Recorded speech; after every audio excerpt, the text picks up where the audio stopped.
The United Arab Emirates and China have become the latest countries to reach Mars, with the UAE being the first Arab nation to do so. It seems at the moment all roads lead to the red planet, and to talk about the latest happenings in and around such a planet, we are joined by science engagement astronomer from the observatory, Dr. Daniel Kahnemer. This is undoubtedly my best highlight of the week, especially now because there's been so much interest in Mars, and we'll chat about Perseverance in just a moment, but so much happening. Let's start with the UAE putting a spacecraft in Mars's orbit. Just how significant is this an undertaking for them? Yeah, I think it's huge for them. It's the first Arab spacecraft to go into orbit around Mars or to visit another planet. So it's wonderful to see another country developing this capability. And as you said, all roads are leading to Mars right now. Everybody's very interested in Mars. We're hoping we'll have people on Mars in the next decade.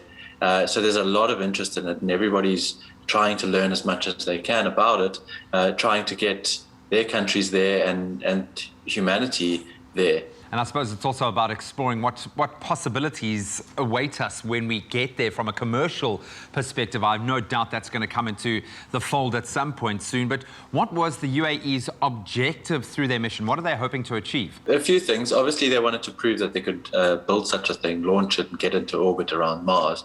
But it has to have a science goal too. And the science goal for this is it's in an unusual orbit for Mars. Most of the orbiters that have been put around Mars previously are in a very low orbit, so that you can get very high resolution imagery, like some of the stuff we saw of the landing this last week. Wow, yeah. Was taken from very low satellites.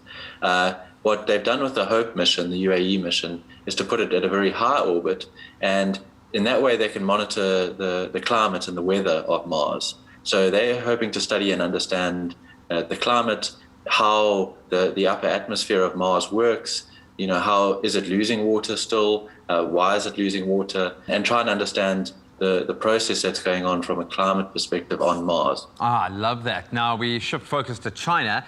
They now, as I understand it, have a rover ready to land on Mars. They're predicting in May or around June. What's the story there? The Chinese also have sent a probe, and it's a combination. So it's quite a big vehicle. It's 5 tons. Wow. Perseverance is 1 ton. But what the Chinese probe is doing is it has an orbiter as well as a descent stage and a rover.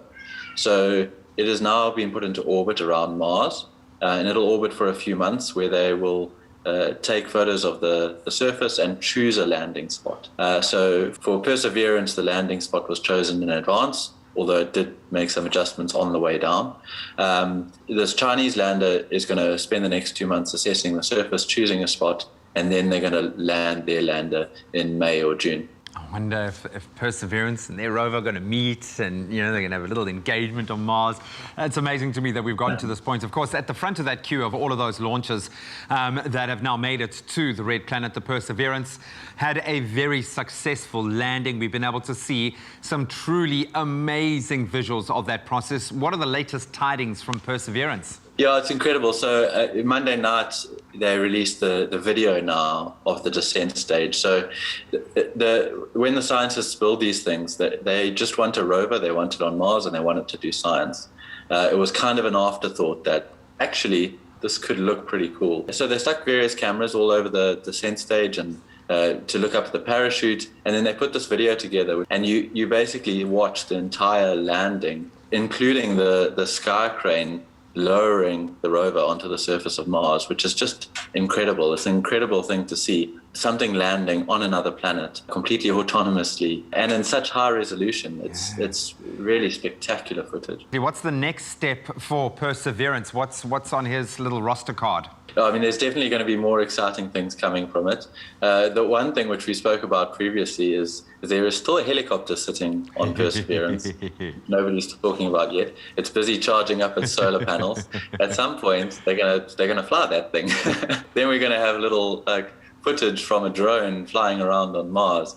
So we'll get some nice selfies of Perseverance, and there's going to be some amazing stuff coming. And there's 23 cameras on the Mars lander on Perseverance. Wow. So we're going to get more and more things.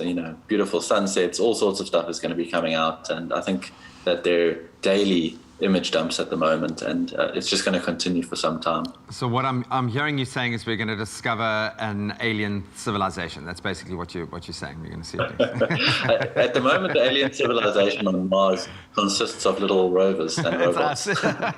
We are that civilization, and it's quite mechanical. Oh, Dan, thank you so much. I wasn't kidding. This really is the highlight of my week, especially with so much going on in our universe, seeing where we are taking things. Thanks, as always, for sharing the latest and biggest space news with us. I think it's going to be an eventful year with so much interest in our planetary neighbor, only continuing to grow. So cool that it's a global effort at the moment and that we can capture it as never before.